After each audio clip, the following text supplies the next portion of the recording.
দাঁড়া, রাতে কোথায় ছিলি? তোকে কোনো খারাপ সন্দেহ করার সাহস আমার নেই, সেই অধ্যত্ব আমার নেই।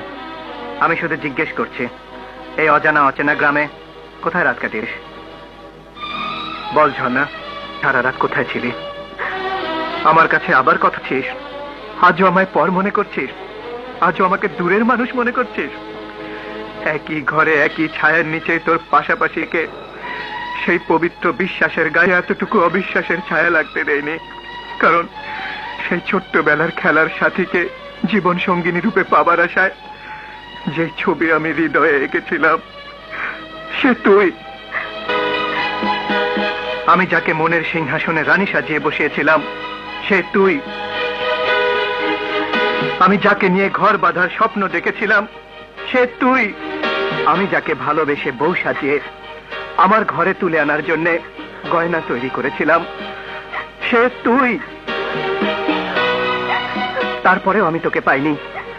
নিজের যন্ত্রণা না পাওয়ার হাহাকার মনের মধ্যে কবর দিয়ে রেখে শুধু তোর সুখ চেয়েছি, তোর মুখে হাসি ফোটাতে চেয়েছি। সেই তুই আমাকে অবিশ্বাস করে আজ আমার কাছে তোর বাইরে রাত কাটানোর কথা গোপন করছিস। তোর যন্ত্রণা, তোর কথা লুকাচ্ছিস, তোর ব্যথা লুকাচ্ছিস। তুই সত্যি হৃদয়হীনা পাষাণী অকৃতজ্ঞ ঝর্ণা, অকৃতজ্ঞ। রাশেদ, সত্যি তুই ফেরেশতার মতো পবিত্র। রবিন বড় অসুস্থ। আমার কাছে আর কিছুই জানতে চাস না রাশেদ, কিছুই জানতে চাস না। আমাকে মাফ করে দে, আমাকে মাফ করে দে।